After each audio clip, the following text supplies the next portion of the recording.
Welcome back, guys, to another episode of The Lowdown. I'm your host, Lorenzo Mercado, and today I got the king of temporary housing and midterm rentals himself, Mr. David Kamenetsky. He is the founder and CEO of Dolmalux Properties here in the Bay Area, and he focuses on temporary housing. Yeah, of course. Thanks so much for coming over. Excited to have you and be able to chat about midterm rentals. Yeah, of course. So, first off the bat, why midterm rentals? Why should people get involved in that today? I would say the midterm rentals, temporary housing isn't going anywhere. It's something that's been around for decades. You know, it's something that people need regardless of, you know, if the economy is doing well, if there's a recession. So I think it's something that's stable and something that you can rely on for consistent income and be able to help families in need. Okay. And for people who don't know what temporary housing or midterm rentals is, could you describe just what it is in plain terms? Yeah, I would say temporary housing is essentially furnished housing, usually single family homes, condos, or townhouses that are available for temporary stays of 30 days or more. Typically, when it's under 30 days, that's considered a short-term rental, but anything over 30 days is considered a midterm rental or a temporary stay. And how did you even just get into midterm rentals and temporary housing in the first place? Can you talk about the story behind Dolmalux Properties? Yeah, so starting out, I always had a passion for real estate. My background is doing some flipping and being a realtor. So I stumbled across midterm rentals and I was attracted to it because I kind of heard about Airbnb, how lucrative short-term rentals could be. But once I started looking into it, I realized that maybe short-term rentals are a little bit too much, operationally for me to handle as I'm just getting into real estate. It seemed a bit intimidating at first. So I would say I came across midterm rentals online through different networking groups and different people. And after looking into it, I realized there really is a strong demand. And in my local market, in the San Francisco Bay Area, there's definitely a strong need for temporary housing through both insurance relocation, as well as people just relocating to the area for work and other different needs. Okay. So you started off trying to go into flipping, started off as a realtor, and then eventually you went into midterm rentals. What did you do before that? Did you go straight into this? Did you come from a different career path? I actually went straight into real estate after graduating from university. So I was always considering maybe going like the finance route, maybe doing something in banking with my business economics background. But I really had a passion for real estate from, early on. So I decided to kind of stick with that. And I really just jumped in with flipping houses as kind of my first endeavor.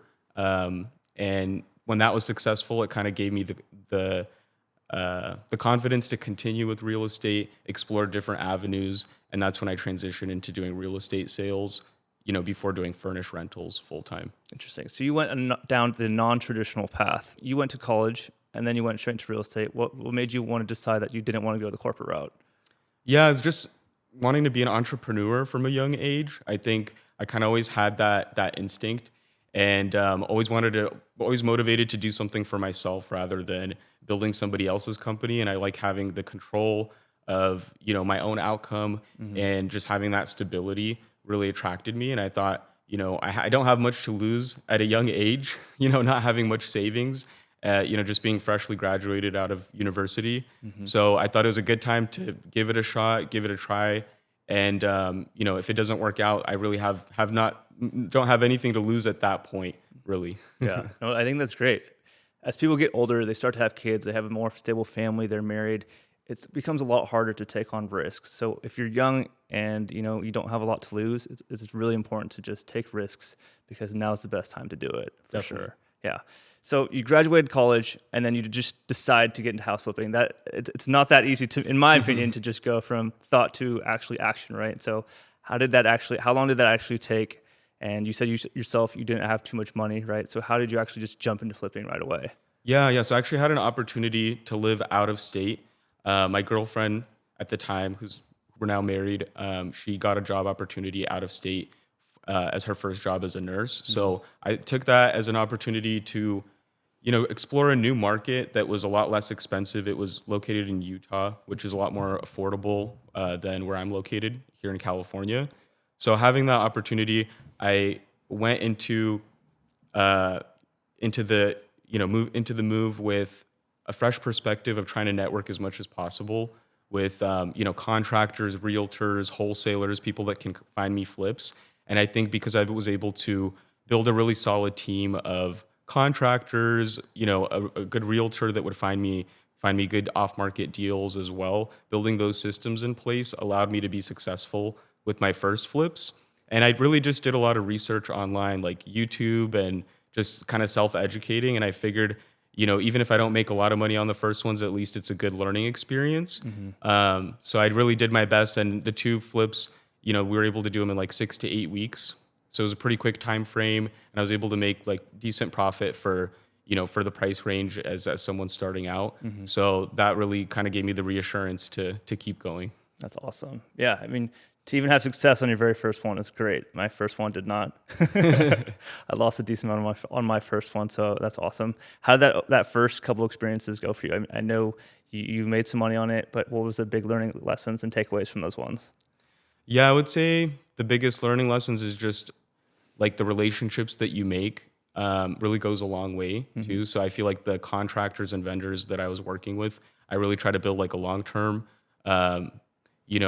friendship with them, not just like a business transactional relationship. And I wasn't sure how long I would stay living out of state. So I really wanted to, grow with them long-term if that's something that I wanted to do. So I think if you treat everybody with respect, you treat them right, then they kind of treat you the same in return. So I think that was kind of the biggest learning experience I had, is for things to go successful is to really just treat people, the way that you want to be treated in return. And those relationships that you foster can really go a long way. When did the midterm rental, temporary housing stuff come into light? Yeah, so I worked as a realtor for a couple years, kind of when the market was still hot after COVID.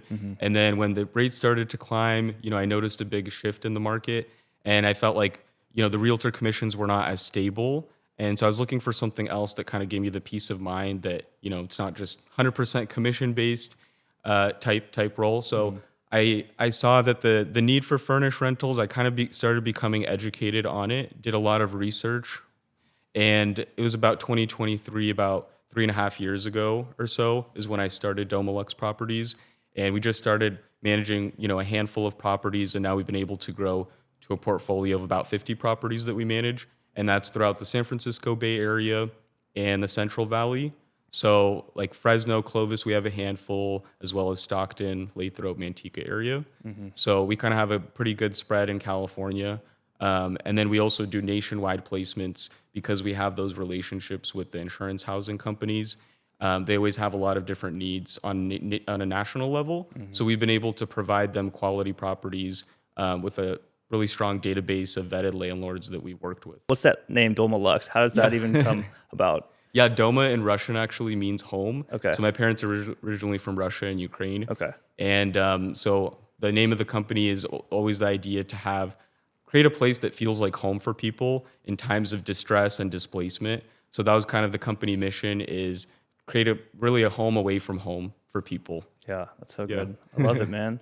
So you get into these temporary housing, and initially everyone talks about midterm rentals just renting out specifically to nurses. Is that always your intention originally, or did you just go straight into the insurance claims right away? Yeah, in the beginning, I did see a lot of talk about like travel nurses, traveling medical professionals. But once I started kind of making the calls and started taking action with furnished rentals, I realized there's just so much more out there beyond just that. And that's just a very small segment in the market. And that's actually not the primary clientele that we cater to, because a lot of traveling medical professionals are looking for studios and one bedrooms. And we haven't found a large number kind of traveling in groups needing those larger homes. And I would say our niche is kind of between like 3 to 4 bedroom homes on average. We only have a couple, maybe 2 bedrooms. And then we also have as large as like a couple 6 bedroom homes too, and 5 bedrooms too. But 3 and 4 is kind of our sweet spot, single family homes. So it hasn't really been the primary clientele, like insurance housing, professional athletes, in the Bay Area specifically with like, all the AI growth that we've seen. We've seen really high demand in San Francisco and other parts of the Bay Area. So of all the different housing that you have, like what's the biggest breakdown? Like, would you say most of them are just insurance? Others are midterm rentals for nurses. Like, what's the big breakdown in between all your different clientele? Yeah, I would say probably about 50-50 of displaced families through insurance housing. And then the other 50% is a mix of like, those people relocating for work, mostly company stays, I would say. That includes like construction workers, tech people, maybe people that are visiting family for extended periods of time, or they just sold their property and their new one isn't ready yet, kind of in between. That's kind of the other 50% of the makeup of our clientele, I'd say. Okay. And do you own any of the houses, or are they all co-hosting for people that, say they have this house and then you just pretty much co-host for them? Yeah. Our portfolio is majority property management. It started out as co-hosting, but now we are an official like property management company. And majority of that portfolio, about 40 properties, are properties that we manage for others. About 3 properties are my own. And then we have about like 8 properties or so that are like long-term arbitrage, where we've invested in the furniture and we have the landlord's permission to sublet it as a furnished rental. That's great. Yeah. Yeah. So are most of these properties, are they all listed on Furnished Finder and Airbnb? Do you have like a direct booking website where they're not paying so much in fees? Like where do you get the clientele? Yeah, we do get a good amount through Airbnb. We love using the Airbnb platform, and we get a lot of great bookings that way, even displaced families too. But we do get a lot of business direct. I would say about more than half of our business is direct. So people usually reach out to us. We have a dedicated booking specialist. So we usually have people that reach out on our website or give us a call, and then we could provide live availability because things change so quickly in the furnished housing space, and availability is hard to keep live for all of our properties. So we usually have people kind of reach out, and then it's a combination of the direct bookings and then good amount through Airbnb as well. Yeah, that's so awesome. I have so many questions because I'm so interested in this. It's like everyone always just talks about short-term rentals or long-term rentals or flips, and it's like there's this middle area, midterm rentals, that not a lot of people talk about. And so it's just so interesting. What kind of houses you said typically do the best? It's 3 to 4 bedrooms. Yeah, I would say 3 to 4 bedrooms. I like 4 bedrooms personally if I'm looking to purchase an investment, because it kind of gives you the flexibility to cater to those larger families. And there's not as much competition with 4 bedrooms. Like 3 bedrooms are just so common. So it helps you kind of stand out in a market that might have a lot of furnished rental options. And I always like to tell people like a single level home or a 2-story home with like a full bathroom and then a bedroom on the main level is really important too. Just because people might be living with their elderly parents, or they might just be, older folks that can't necessarily do too many stairs. So that gives you a little bit more flexibility. As well as like walk-in showers for some reason is just such a common request that we get in the midterm rental space. It's not something most people think about, but it's really important for people. Yeah. I can see that because of like ADA compliance. Maybe people have disability issues and stuff like that. Okay. And then are there specific areas in the Bay Area or California that perform better than others for these properties? Yeah, I would say California in general has a lot of demand for furnished rentals. Like we do place also a good amount in Southern California with the insurance housing companies. We get a lot of requests there.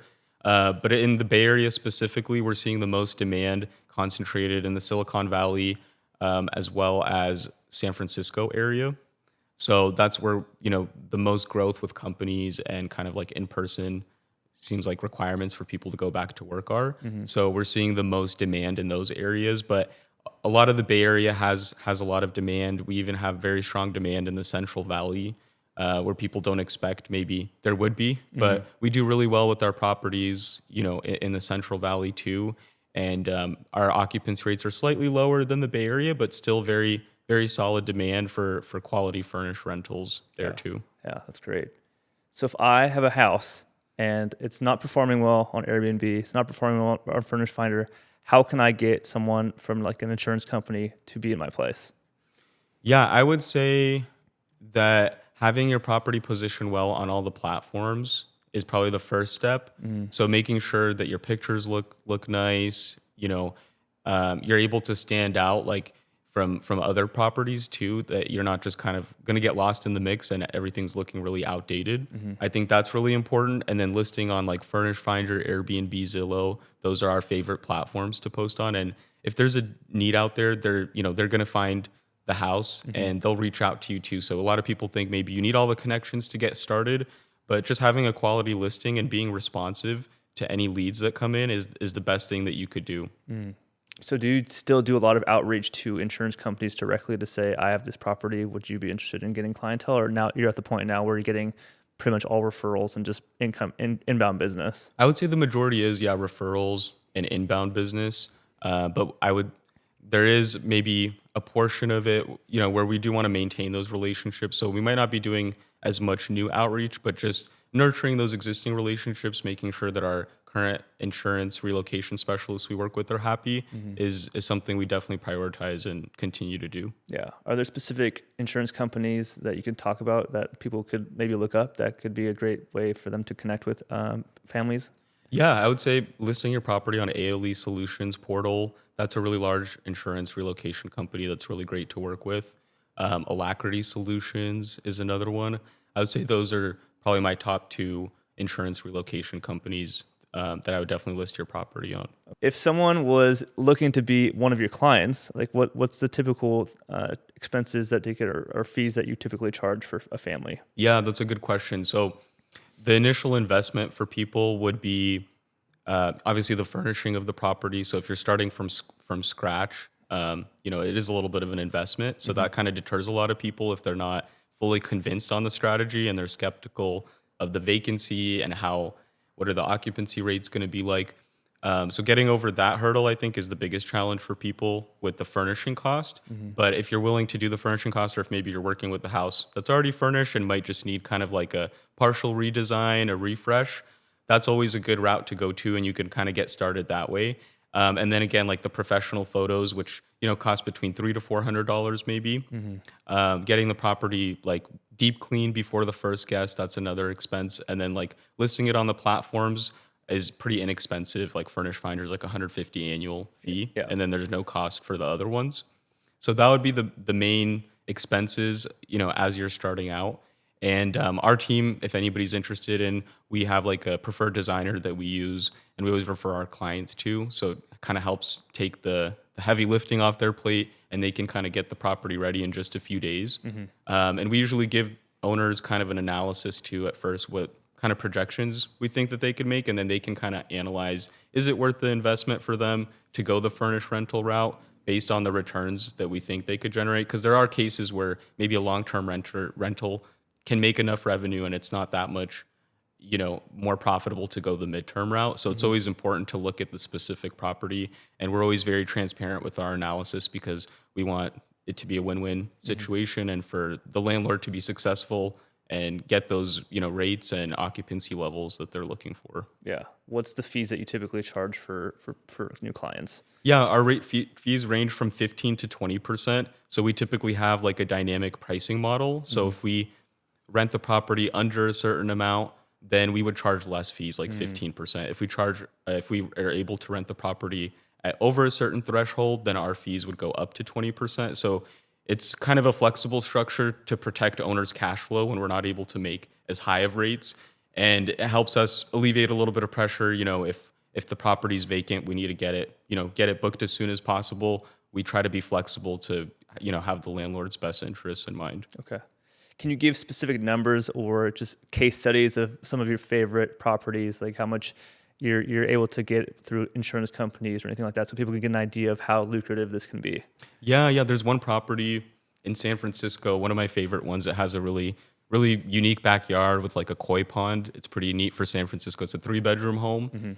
And this is a property that I came across online that already had good furniture, had good photography. It had a very like retro style, which fit very well for the area too.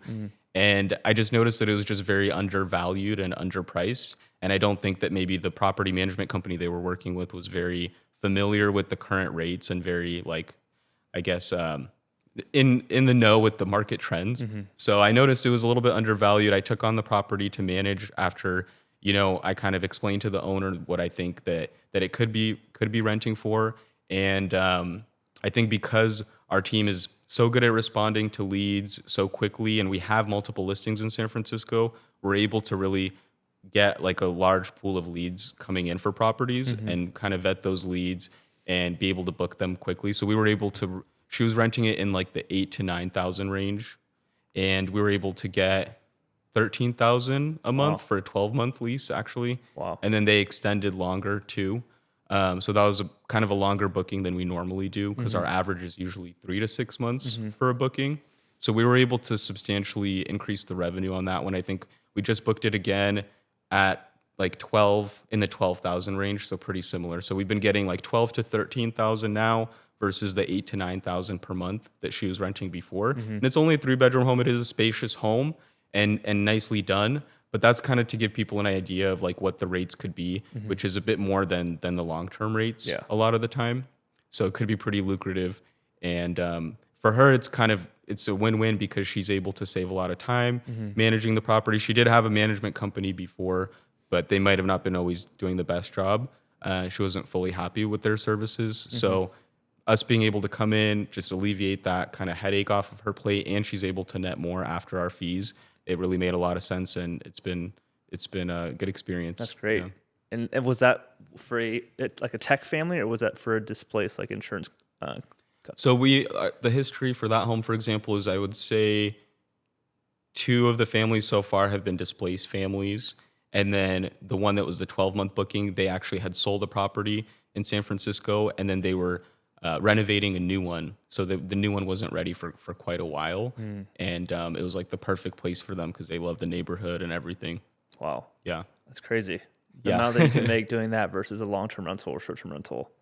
It's crazy. Yeah. It's a pretty big difference. Yeah. And I could give you another example, like in the Central Valley, which is a more affordable market, like in the Fresno Clovis area, where there was one property that I took on where he had it listed at 3,400. And we were able to increase the revenue to like 6,000 to 7,000 per month. It was a 4-bedroom single family home. You doubled it. Yeah, pretty much doubled it. So people underestimate the value, and I think maybe not everyone's able to achieve it because they might not have the relationships and the systems in place to be able to land those bookings successfully. Wow, that's great. So in your opinion, is midterm rentals oversaturated here in California or in the Bay Area? I would say in the Bay Area, it's not. Maybe parts of the Central Valley, there is some saturation because I've seen a lot of investors, purchasing in those cheaper pockets, from the metropolitan areas. So there definitely is a lot of competition. But I think if you either have the right property manager in place or you're actively, networking and connecting with people, you can still be successful in almost any market. Yeah. That's great. And you said that some of your portfolio is managed for other people, like 30, and then 10 of them, you said you're doing arbitrage? Yeah, about 8 is like arbitrage, 40 is managing for others. Okay. And if people don't know what arbitrage is, could you just talk about what that is? Yeah. So arbitrage is when you're renting a property from a landlord, and this is talking about like traditional regular arbitrage. So a landlord has unfurnished property for 12 months, and you rent it at their like lower long-term rate, and with their permission of subletting it, you come in and furnish it yourself, so you have to invest in the furniture up front. That's the biggest cost. And at that point, you get the property booked, the landlord is approving of you subletting it, and then you have a spread of whatever the higher rate that you're able to achieve is, which for us, we try to get like 2,000 to 3,000 more per month. And you also want to kind of take into consideration some vacancies. There will be a month or 2 usually each year that the property will be empty. So you want to make sure that it's still profitable on an annual basis too. So it is a bit of an upfront investment, but I think long-term, especially in high demand markets like the South Bay area, where the rates can go really high, it can be very lucrative, and the profits can go, higher than the 2,000 to 3,000 mark too. What do those conversations typically look like with the landowners? Are they most of the time receptive because they know it's not as risky, or like a party house for like a short-term rental? There's definitely a good amount of landlords that are resistant to it, but you have to be, I would say, persistent and don't get discouraged with a lot of landlords that might not be open to the idea, because I think a lot of landlords, they do, in their mind, the more stable, like secure route is having someone that's going to start with a year, be there for multiple years, but they don't realize some of the negatives that come with that too. So when we approach landlords, we like to educate them on all of the positive. It's kind of like if we come in and do an arbitrage, it's almost like them having a free property manager is how we explain it. Because, we're doing all of the operations, making sure all maintenance requests are handled. If it's something that's the fault of the property, the owner would have to, cover it like as a normal landlord tenant situation would. But any minor things, we try to cover it if we can, especially if it's a guest issue, then it would be covered by them. So having professional management company is really important to having their property really taken care of. And it gives us an opportunity like every 3 to 6 months when we have a turnover to really do a thorough inspection, a deep cleaning of the property, handle all those like minor touch up, any repairs that are needed. So the property is really kept in pristine condition. So if they ever decide they want to sell or do something else, they don't have to undergo like a larger remodel that is often what landlords face with those longer term renters. Yeah, that's so good. Does the furniture in these places, do they have to be really nice furniture, or can it be stuff off like Wayfair and Amazon? I think you don't always have to go like the most high end and expensive, but I also wouldn't go like the cheapest route. You want to make sure things are comfortable. Like I would ask yourself, would you be comfortable staying here, at that place for more than a month with your family? And I think that's most important. You don't need any crazy amenities or like anything really out of the ordinary to stand out. I think like just modern, clean, comfortable is what people are looking for those longer term stays. Yeah, that makes sense, because I stay in places and you can definitely tell when it's really cheap stuff, and I'm like, this sucks. So if you were going back, knowing what you know now, starting from zero, wanting to get into short-term rental or midterm rentals and temporary housing, would you first start off with the arbitrage model? Would you go straight into property management, co-hosting, or would you go just try and get your first house and then do the midterm rental? Yeah, for me, I didn't get my first rental until like maybe a year or so once I was able to get a good savings. So I would say when you're just starting out, depends if you have more time or money. If you have more money, then maybe the long-term arbitrage route where you have the money to invest, it could be a little bit more lucrative if you have some funds that you could put to use. Now with the other side of it, if you're doing like just managing for others, the only thing you need is time, not necessarily money. So if you have the time and you're willing to kind of like learn the industry and be able to put a team together, then I think going the co-hosting route is a really great way to start. And for me, that was really the way to go, just because I was able to kind of build like a few properties pretty quickly and be able to offer that to the insurance relocation companies and just be able to start building my network of business-to-business relationships more quickly. Yeah. Yeah, the co-hosting seems great because it's less capital in the beginning, as you mentioned, and it seems very highly scalable, especially once you start getting the right people in place. Definitely. I think once you have your systems in place, then it's not as much like hands-on from the operator. So it could be very worthwhile in the long run, and it gives you a chance to like test out other markets for yourself too. So you kind of get the inside perspective if a market's going to do well. That's great. Talk about your team and what that actually looks like now at Dolmalux Properties. Yeah. So we've grown a lot with our team. We have about 10 full-time employees now, and it's a mix of people overseas as well as based in the U.S., probably about half and half. So we have the property management side of the business where we have like an operations person handles all of the maintenance and coordinates all the turnovers and make sure that the guests have a positive experience, kind of like the guest communicator as well. And then we also have the leads and bookings specialists. So any incoming leads, the timeliness to respond, we try to get on the phone with the leads right away, kind of get to know them, understand their pain points, really what they're looking for, and see if we have a good solution for them. With the other side of the business, we have like the nationwide relocation that we do. So we have a couple of property coordinators who search for properties on a nationwide level, and they're able to present options pretty quickly to our insurance housing partners. Okay. So that's kind of like the gist of the two different sides of Dolmalux Properties. That's great. In the beginning, I'm sure you were doing everything yourself and working very much like in the business, and now you're working outside the business. How many hours a week do you think you spend in the business doing now? Today versus before, yeah. So before, I was definitely very involved and doing every single aspect, which I think is really important when you're starting a business too, because then you kind of like have that eye to really know how things are supposed to go, like that firsthand experience. So I feel like entrepreneurs have to be mindful, like not to skip that part. Like they think they could just go straight to passive income sometimes, but you really have to put in the hours and the work initially.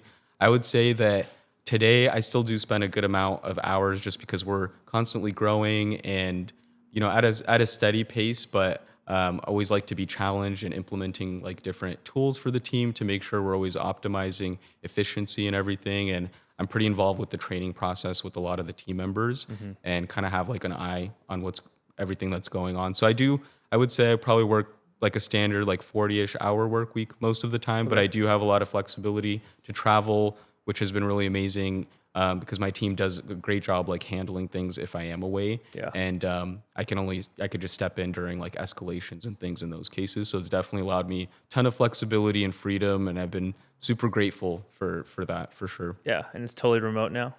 Yeah, pretty much all remote. That's great. Yeah. Awesome.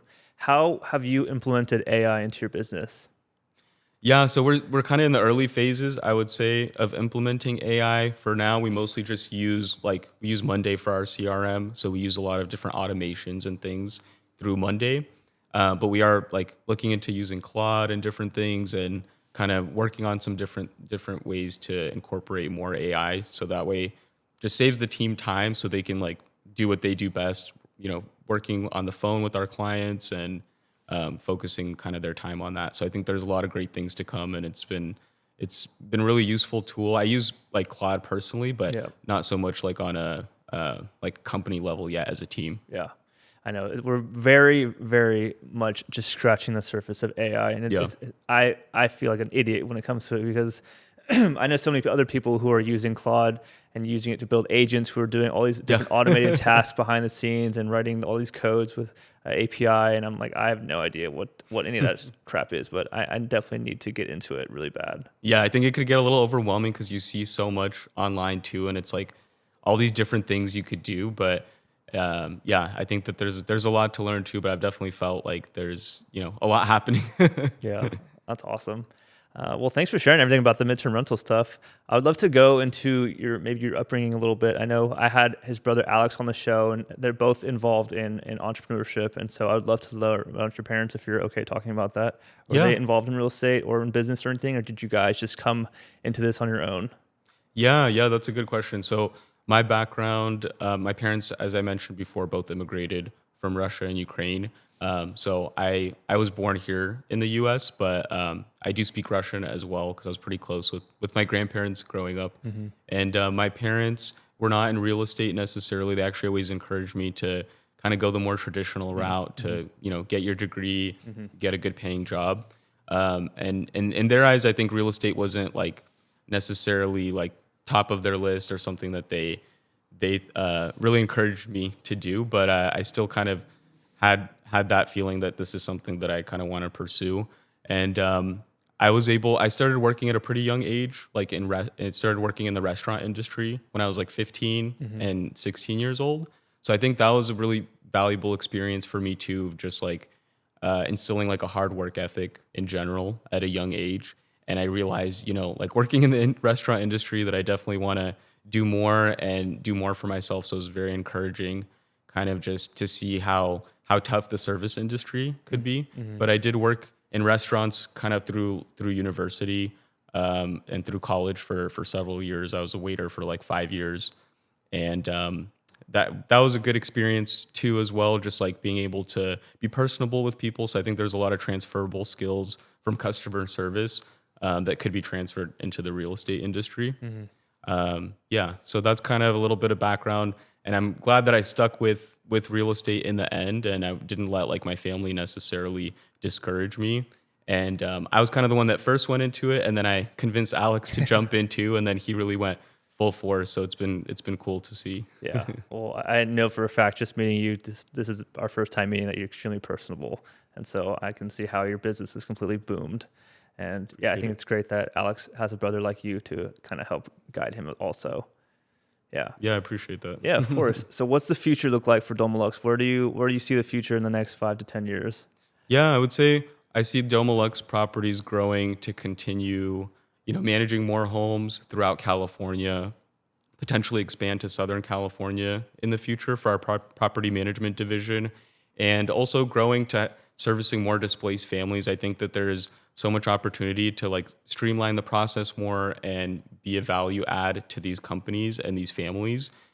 So we hope to just be able to help a lot more families that are displaced too.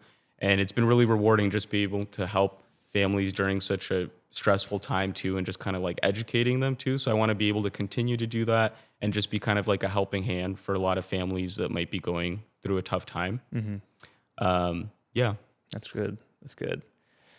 Man, this has been awesome. And, I think people really do well, and you've done really well yourself, but I would really love to just hear some maybe stories or learning lessons that have maybe gone bad that you've really taken some big actions or learning lessons from, because I think those will people really resonate with. Yeah, I would say one thing is like maybe if people like threaten with legal action, it was something that in the past I was like very scared about. I guess as a business owner, like, oh no, they're gonna take like legal action against you or sue you for something. But I realize it's not something to necessarily fear so much. And I think that people do it a lot, maybe unnecessarily so, like maybe they don't have a great basis, but they'll do it anyway. So I would say that not kind of being really scared of like any like legal repercussions or anything like that. When you're starting out as a business, you're scared of all this liability and responsibility.